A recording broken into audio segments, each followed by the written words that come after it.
everyone. Good afternoon. Apologies for the delay here. I have a few items to relay at the top, and then I'm happy to jump in and take your questions. So the Department of Defense continues to actively address the incident involving the unauthorized disclosure of classified documents. As the Secretary made clear in his statement last Thursday, DoD's highest priority is the defense of our nation and our national security. And the Department is taking this breach seriously and continues to work around the clock to better understand the scope and scale of these leaks. Throughout last week and over the course of the weekend, the Secretary and senior Pentagon officials continue to convene daily meetings to examine the scope and scale of this disclosure, as well as ensure that appropriate mitigation measures are being taken. In support of this effort, the Secretary has formally directed Undersecretary of Defense for Intelligence and Security, in coordination with the Chief Information Officer and the Director of Administration and Management, to lead a comprehensive review of DoD security programs, policies, and procedures. Within 45 days, INS will provide the Secretary with initial findings and recommendations to improve the Department's policies and procedures related to the protection of classified information. We'll have more to say soon on more immediate actions that we will be taking. We continue to be in close touch with the White House and interagency, and have also continued to engage with our partners and allies at high levels, both within DoD and throughout the interagency. We will also continue to engage with Congress. Again, we'd encourage you to be mindful of how you are reporting and repurposing these images due to the classified nature of this information and the potential impact on national security, as well as the safety and security of our personnel and those of our allies and partners. And finally, I also want to take a moment to address something we've seen in press reports that warrant us relaying the facts. With regard to the U.S. military presence in Ukraine, we've publicly acknowledged previously that there is a small U.S. military footprint in Ukraine to provide mission-critical support to the U.S. Embassy. To be clear, there are no U.S. combat troops conducting combat operations in Ukraine. And while we're not going to go into the specific disposition of our forces, for OPSEC reasons, their duties include support to the Defense Attaché Office in support of our security assistance programs and end-use monitoring, as well as U.S. Embassy security support. This is not new, and again, something we've been transparent about and publicly with Congress as well. Separately, earlier today, Secretary Austin spoke with Ukraine's Minister of Defense Reznikov. During the call, both leaders discussed the security situation in Ukraine, and the Secretary looks forward to the meeting later this week at the Ukraine Defense Contact Group. Also later this afternoon, Secretary Austin will host the United Kingdom Secretary of State for Defense, Ben Wallace. The leaders will discuss the strength of the U.S.-UK defense relationship and our mutual ongoing efforts to support Ukraine. A readout will be posted later today on defense.gov.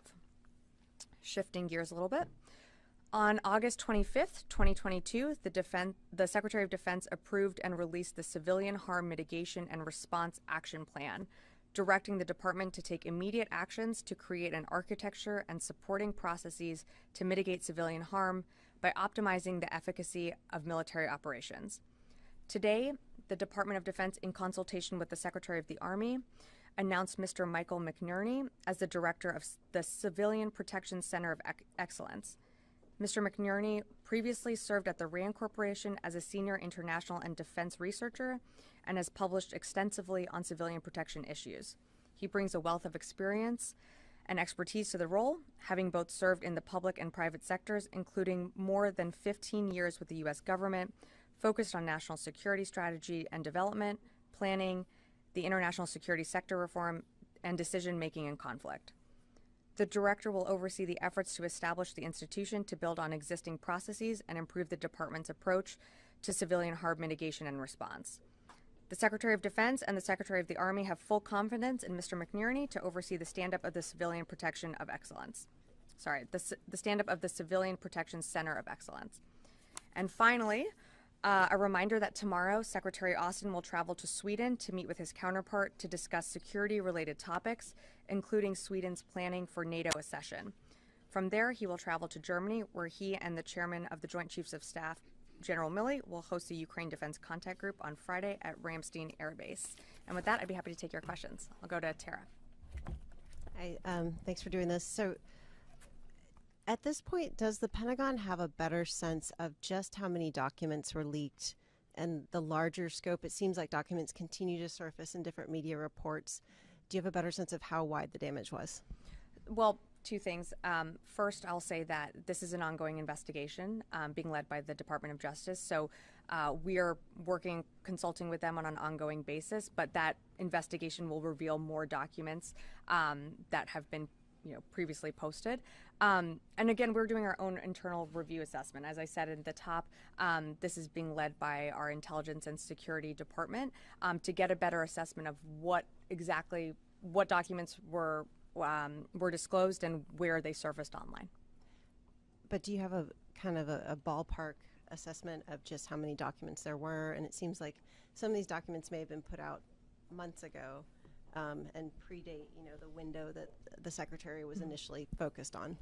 Well, as the Secretary said, we're going to continue to find docs online. I think you're referring to his comments at the press conference that he participated in last week. I don't have a specific number for you at the moment. It's something that we're still reviewing, we're still assessing, and when we have a better grasp of just the scope and scale, we'd be happy to update you, but that's something that we're continuing to assess. I guess the heart of the question is the Pentagon concerned that there's still more documents out there that it doesn't know about?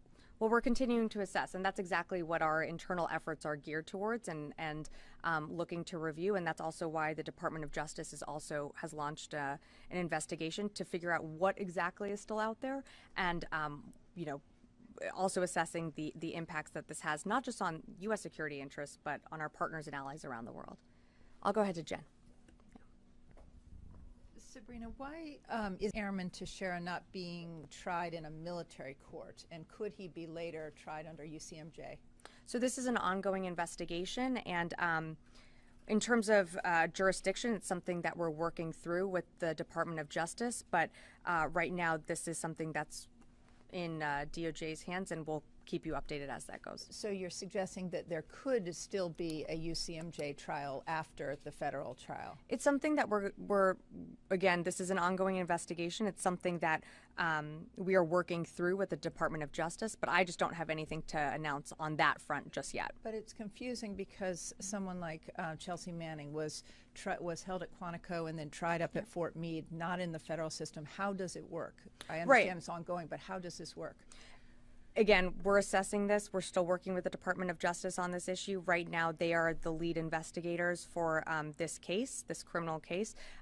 It's not to say that something couldn't come back to the Department of Defense at some point, but right now, in terms of jurisdiction, we're still working through that, and I just don't have anything to announce today. Okay, and just to follow up, Sure. What can you tell us about the Navy NCO, Sarah Beals, who calls herself Donbas Diavushka? Why was she honorably discharged from the Navy and demoted 2 ranks in November? In terms of the specifics on her record, I would refer you to the Navy for those questions. But she was posting pro-Kremlin propaganda since 2014, and she had a TS security clearance. Was the department aware that she was posting that kind of propaganda, and was that under investigation prior to this classified leaks case? Yeah, and thanks, Jen, that's a great question and something that we're certainly looking into. Because this investigation is ongoing, I'd refer you to the DOJ for that. But is she under investigation by the military? Well, she's not. She's a former service member. You can bring her back on to duty. Right now, I have nothing to announce at this point. I would refer you to the Department of Justice. Thank you. Travis. Thank you. I'm just wondering, you say the investigation is ongoing. I'm wondering if there is an investigation of Teixeira's supervisors or the other people who oversaw him at the facility where he worked to see if somebody else may have been involved in some way in this. And if so, is that something the DOD is doing or something the DOJ is doing? And can you say at all how that might work? So a few questions in there. On the first part of the actual unit itself, I'd refer you to the Air Force for that. Again, this is an ongoing investigation, and I don't mean to sound like a broken record here, but it is an ongoing investigation and being led by the Department of Justice right now. So for any questions related to the investigation, I'd also refer you to them. So you're referring me to the Air Force and whether there's a military investigation that is ongoing at the facility? That's correct. You can't say whether there's a military I'm investigation? not aware of one at this moment, so that's why I would refer you to the Air Force. Okay, and you said that there's a review, ongoing new review that the Secretary had ordered. And just to be clear, as part of that review, you'll be looking at who has access to this type of information. That is the Yeah. direction of the review. That's part of the review, yes. Who has access to, who is able to access and review classified information, sensitive information, and part of that is not just looking here within the building, but across our components worldwide. So that is something that our team here is looking at, but also this is also an interagency effort. It's not just the Department of Defense who has stakes in some of these the unauthorized disclosures of docs that were posted online. There are other agencies that were impacted, our allies and partners as well. So it is an interagency effort. Thank you. Great. Janie. Yeah. Thank you, Sabrina. I have a couple of questions about the classified information released.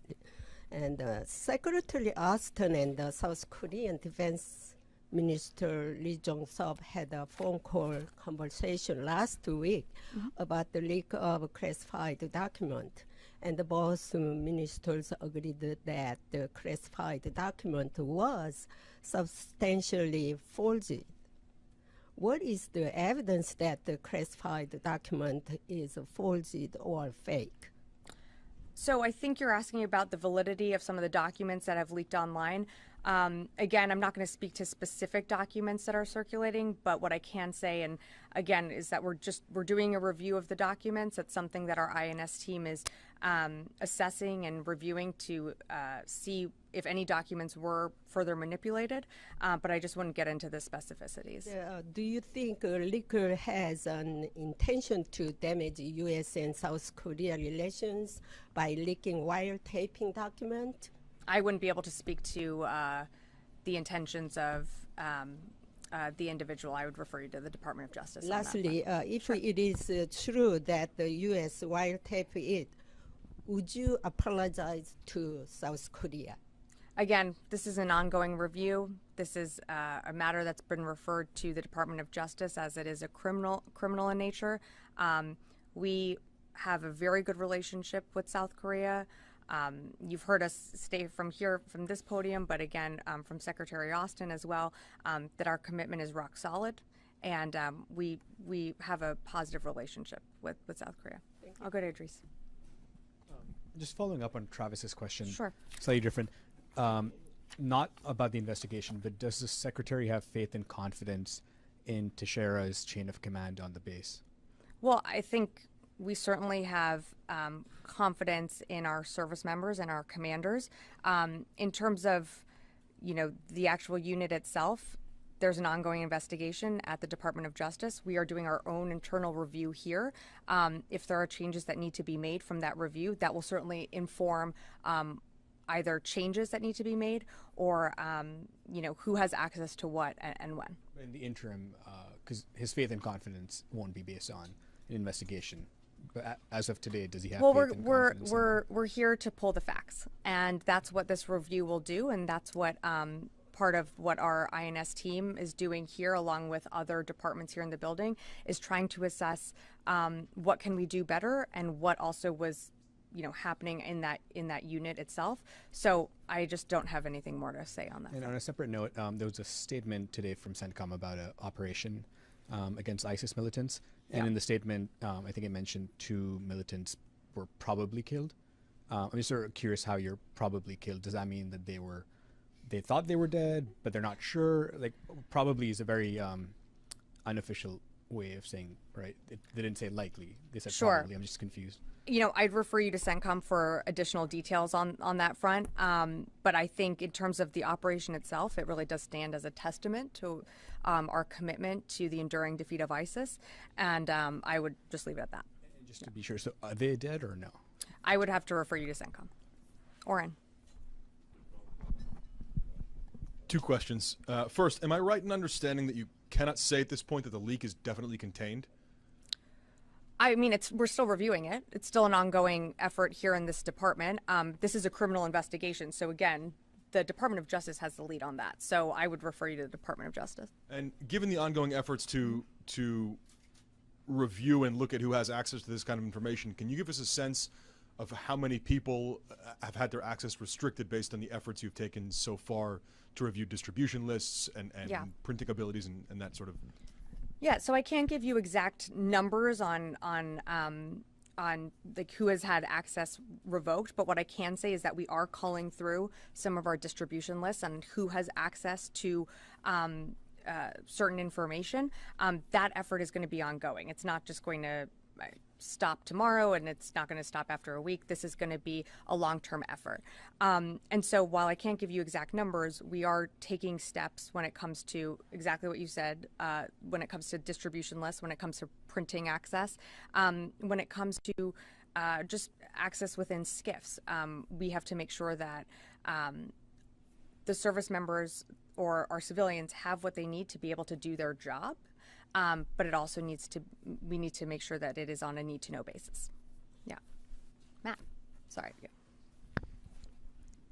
Just to follow up on that, I wanted to see if you could say anything more about those efforts. When you say you're culling through distribution lists, and you talk about a need-to-know, is that process meant to determine, someone who might have had a need-to-know at one point and been part of a distribution list and had access to things, making sure that they still have that need? Is that part of the process? Can you explain that? Yeah, it's part of an ongoing review. A very simple example would be a distribution list that has 10 people on it, and one of those people have left the organization, but they moved within the department and still have that email. So it's culling through some of those lists, making sure that people that are sent information actually need to have that information to do their jobs. But part of what this department is focused on is making sure that people have the information that they need to do their jobs successfully and be able to defend our homeland and our interests abroad. Okay. And can you say whether some of those efforts are already being made? Is it just you're reviewing those distribution lists, or have some actions already been taken to that end? No, actions have already been taken. Yeah. Thank you. Rio. Oh, and then I'll come back to Chris. Or do Chris and then Rio. There we go. Thanks, Sabrina. Airman Teixeira appeared to hold some racial extremist views, and that's been an issue for the department that you tried to address in the past. So as part of this effort, looking at how you can better investigate, find extremism in the ranks, so someone who might be predisposed to do something like this doesn't release these documents, doesn't have No, access. this effort is solely about looking at how, or the effort, I should say, within the building is looking at how classified information is accessed and who has access to that information, while also working with the Department of Justice in their investigation to prevent something like this happening in the future. So is someone's possible political extremist views part of how they might have access to that, or is it just... Well, I don't know how someone's political views would shape how they have access to classified information. No, again, this effort that the department has launched is about looking at our own internal process on who has access to classified information and who needs access to that classified information to be able to do their jobs. It does not have anything to do with anyone's political dispositions. Rio. I'll come back. Yeah, thank you very much. Two questions. First, on the leaked document, how many allies and partners have the secretary or the senior DoD officials reached out to on the leaked document so far? It's been ongoing since last week. The secretary, and I should just say not just the secretary, the chairman, senior leaders within this building have been reaching out to their counterparts all across the world. I think we read out some of those just last week. I think the secretary spoke to that as well. Today, as I mentioned, the secretary is speaking to Minister Reznikov from Ukraine, and he'll be doing a bilateral meeting with the Minister of Defense from the United Kingdom later today. So this is ongoing. And then you also have to remember that the Secretary leaves tomorrow for travel to Sweden and for the Ukraine Defense Contact Group. So again, he'll be in person to talk more with allies and partners. Separately, on a different topic. Sure. 1 year ago, China and Solomon Islands concluded a security arrangement. Has the Pentagon observed any Chinese military activities concerning to you around the Solomon Island? And do you think that, are you confident that the U.S. Is doing enough to prevent China from expanding the military footprint in the Pacific Island region? Thanks for the question. So I think you said the Solomon Islands, right? So as you saw, the U.S. recently opened an embassy in the Solomon Islands, and I think doing so just renews our relationship and undermines our strength and commitment to our bilateral relations with the people of the Solomon Islands. In terms of, I think you asked about concerning PRC activities around the islands, was that right? So what is particularly concerning about the PRC's activities in the Pacific is the lack of transparency and the lack of clarity around the terms it negotiates with host countries and its intended purpose of these programs.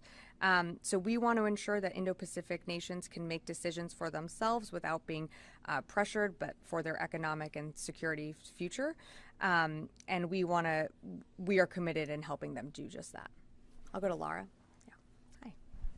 Thank you. I'm just wondering if this situation with the leaked documents has prompted DoD to review its vetting processes at all. I mean, you have Airman Teixeira and this former Navy E5. They've clearly have extremist racist views that they've expressed on social media, including when they were in the military. Mm-hmm. So should this be part of DoD's vetting process when we're looking at recruiting people? I think that's a great question, and thank you for the question. We do have a very robust vetting process when it comes to someone being able to have a security clearance.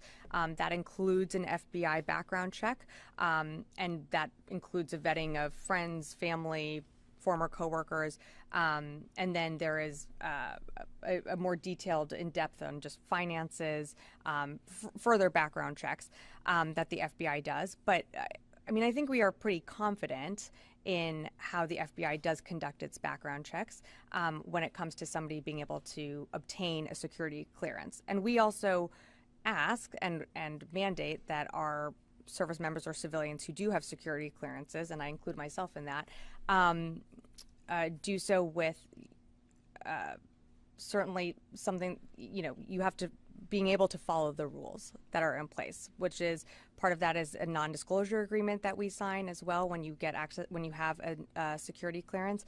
And so while I feel confident in the background checks that do go into place for security clearances and for someone to get access to one, again, that is why we are doing this process. If there is something that we feel that needs to be added to the background check process, I think that's what this review will certainly lend itself to.